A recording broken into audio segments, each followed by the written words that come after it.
Hey guys, I'm Angela and welcome back to Hobby Night.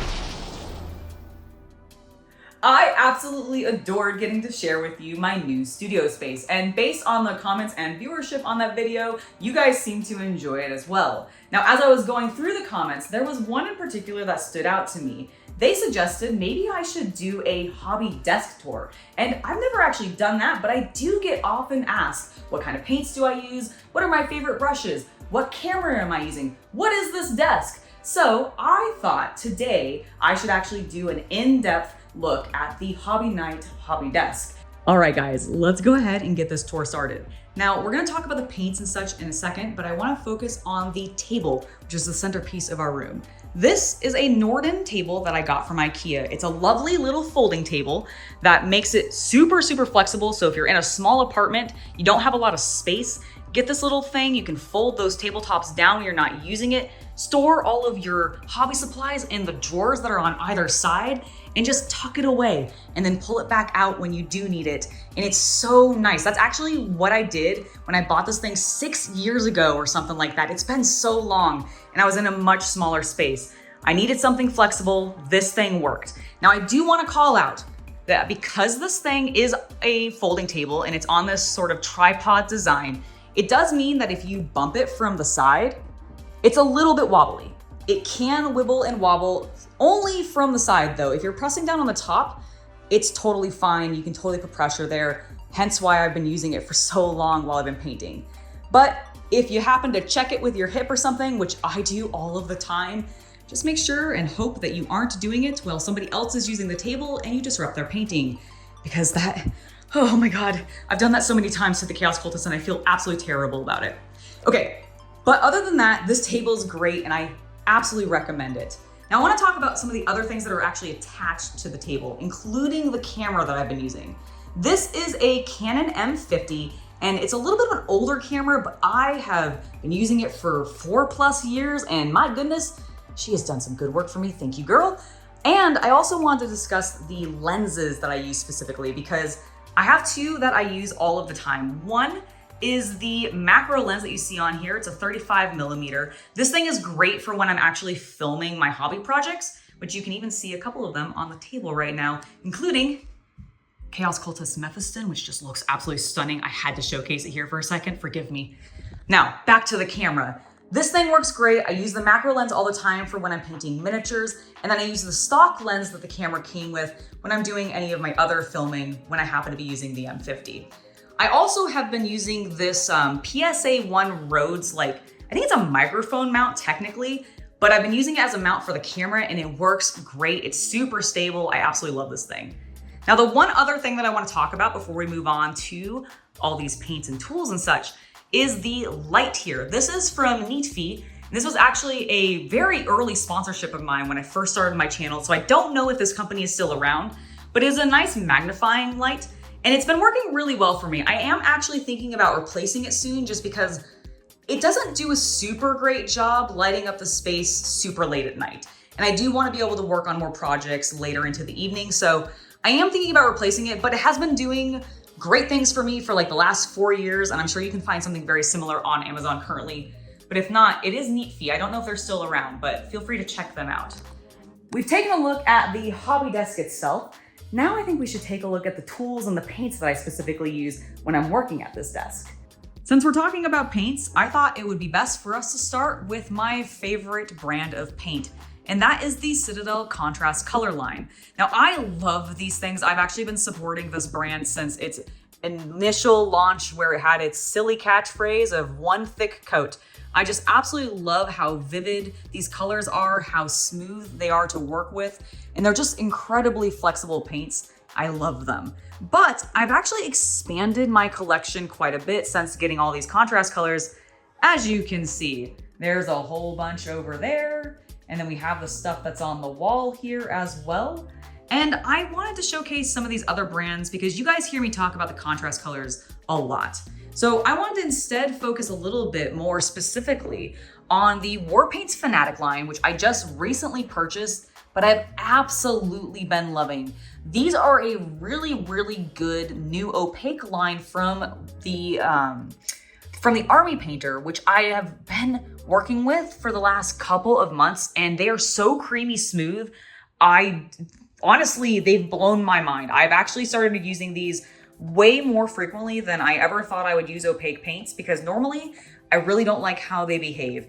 I'm looking at you, Citadel. I'm looking at you. These are Citadel's opaque colors. This is my limited collection of them, and I don't like using them very often, actually. I find them to be very dry, and everybody knows how just terrible these pots are. They don't seal super well, and sometimes these paints just, I don't know, I have problems where they dry out all of the bloody time, and I just don't like it. So I've really started to transition into the Army Painter line, but I also have really liked recently, since I got them, the Duncan Rhodes Tooth and Coats line. These paints are great. They are really nice to work with. Again, very, very creamy smooth. Great color saturation on all of them. They have a little bit of a moodier color vibe to them, at least for the first initial set, which is what this is. I know he's come out with additional colors since this first wave, but this is the only one that I've gotten. But I do really, really like them. They're a lot of fun to work with. You can also see some of the Great Stuff World paints that I have here. These are their Color Shift brand, which I also really like. And I do have Vallejo Express, which is a similar brand, or I guess like competitor to the Contrast line from Vallejo, but I haven't tried them yet. But I did pick up a number of colors to sort of experiment with down the line. We do have some of the Citadel washes, as well as the texture paints, which I do like to use a lot. I think Citadel does have my favorite just line of washes, but there's also just so much more variety in these, and I do really enjoy them. But I also want to talk about the paints that we see hanging over here, because not only do I have the speed paint line from Army Painter as well, which I really like, although I've only tried the 1.0 line. I've not tried the 2.0. And I know there were some complaints originally with this line. People thought that sometimes they could be reactivated if you got them wet again after they had dried. And I experienced that like a little bit, like a tiny amount, but I never really had that much of an issue with it. But I think the 2.0 has completely fixed that. And once I use these up, I'll probably get the 2.0 line. It's just for right now, I have so many of them, and frankly, not enough space really for more paints right now. So I'm just waiting till I use those up. Additionally, there's two other things that I want to showcase here. One is the Master Series paint line. I have like a really random collection of these that I think I've gotten just like as gifts or randomly bought. I don't actually know where a lot of these came from, but again, I really, really like them. The Master Series paint line is from Reaper, and the metallics especially. Like I use these metallics all the time on my projects, and the Vampiric Mist that I use on my Blood Bowl team, these guys here, I used the Master Series paint. That was a Master Series paint color. So I really like them. They're very good. I would love to be able to get more. I just don't see them sold in stores very often. And then finally, I also have a small collection of Vallejo just opaque colors, specifically for my scale models. I have been painting more tanks, and I want to continue to be able to get very more authentic colors.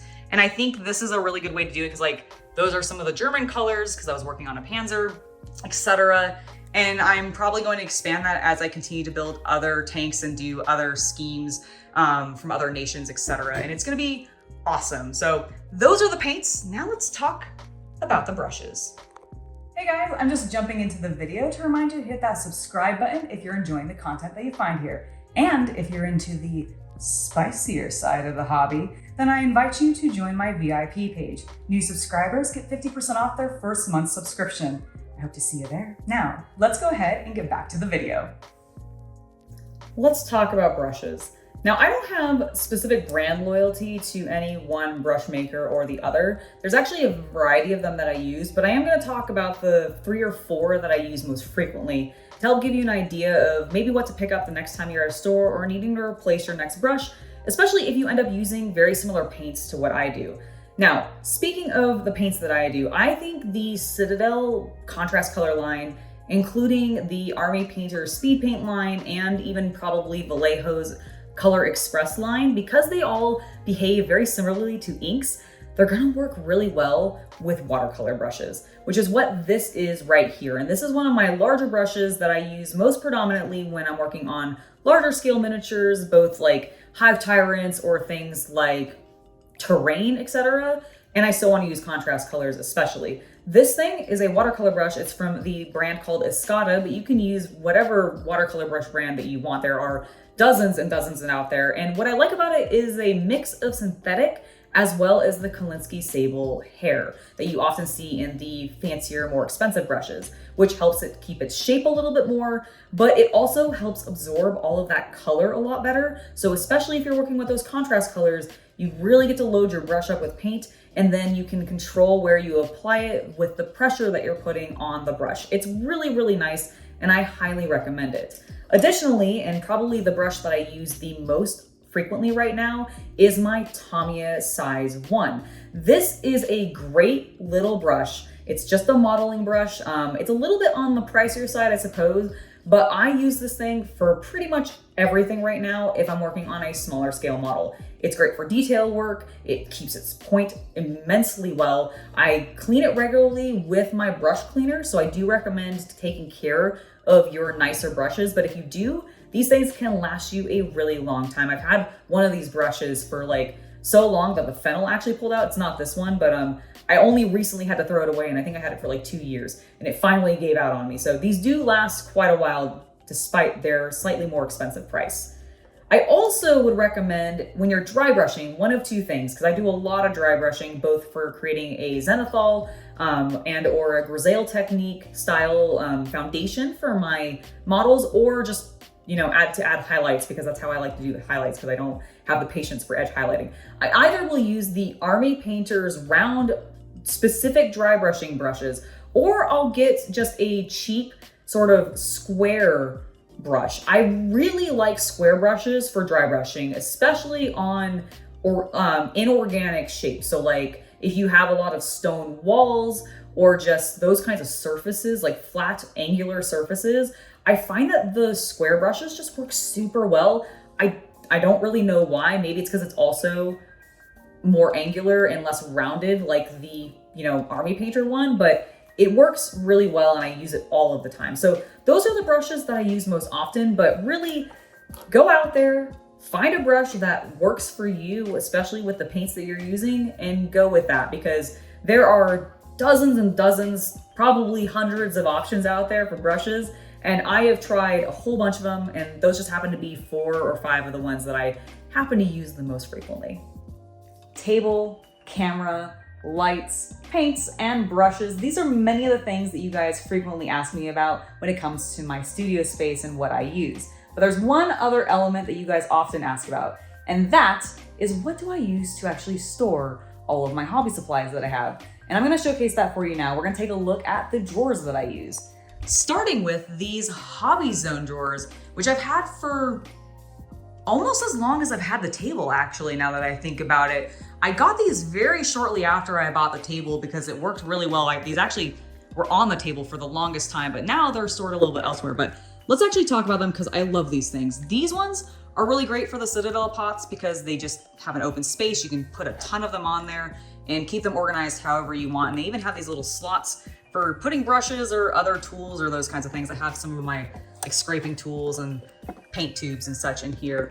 But the drawers are really what come in the most handy. And I've tried to organize these as best as I can for accessibility, because you can see I have a couple of the drawers over here and a few more even over there. But these ones that are directly behind where I sit are some of the tools and materials that I use most frequently, including all of my spare bases.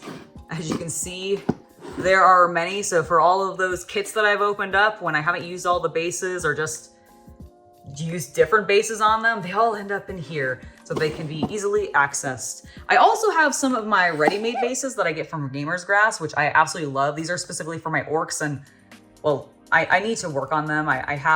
This is actually the perfect number for a full, I think 2,000 point orc list that I had built a long time ago and then sort of stopped, and now they just live in this drawer, and I'm mildly ashamed, and I'm telling you about it so that maybe you can tell me to use them and work on my orcs. But there's a lot of other things to look at. I keep some of my magnets in here, rubber bands and pokey things. So when I'm working on putting metals together, or if I need to take something apart, or if I need to do some like light engraving, sometimes these tools really work well. Over here, however, we've got some of the major things that I use like literally every time I am working on a new project. Adhesives all live in here. This drawer is a little bit smelly when you first open it up, but it does keep that stench of all of that like CA glue just locked away in there. I also have storage for all of my paint handles. I really like these Gamer Grass ones. They work super well. They have a cap that goes on top of them, which I store down here. So you just, whoop. Well, I threw that one on the ground. Oh, I don't actually have one. Well, here. Boop, there you go. Now you can see that's exactly how they work. They have these caps, they pop off, you can spin them. I love these things. I have had these for years. They actually sent them to me originally. It was part of a sponsorship, and I continue to use it every single time I paint. But they are fantastic, and they have a magnetic bottom. So if you have like a little magnet on there like that, you can keep it upright and make sure that your model doesn't get knocked over by somebody who's clumsy, which I am. I am very clumsy.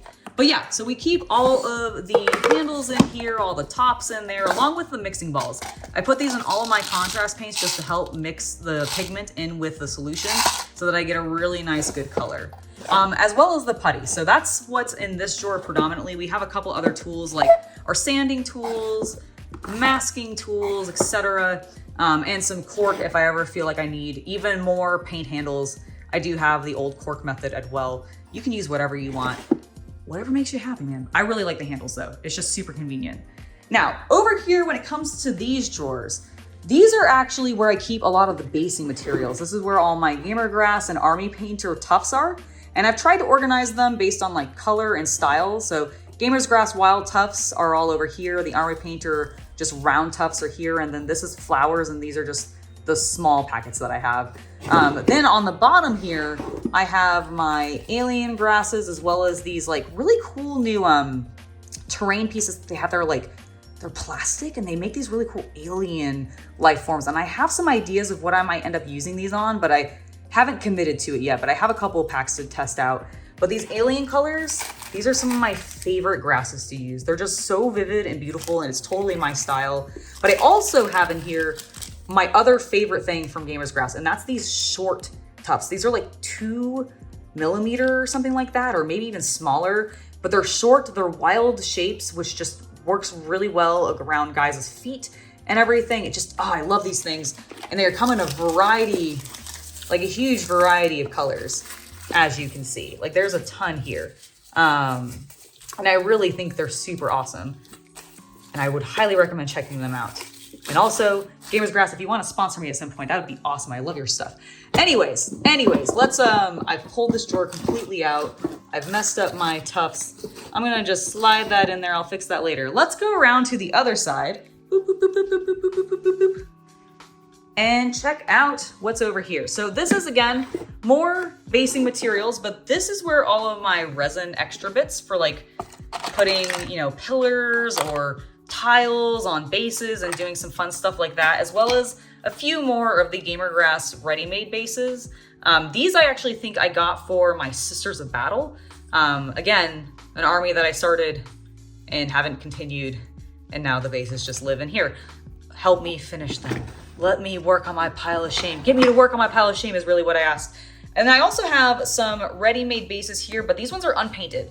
So I get to do what I want with them, but I really like these, and I can't remember who I got these from. I bought them when I was working at the game store, and I don't remember which brand they are, but I think these are really cool because, like, one, this one has like dead bodies on it and stuff. I thought this would be really cool for like a Nurgle base or something like that. Like doing Nurgle demons or something would be really fun with this. Or corn demons actually could be really cool. But it's got all this tenderly stuff, which made me think Nurgle more so than corn. But I really like these things. I also have all these skulls. Ooh, there we go.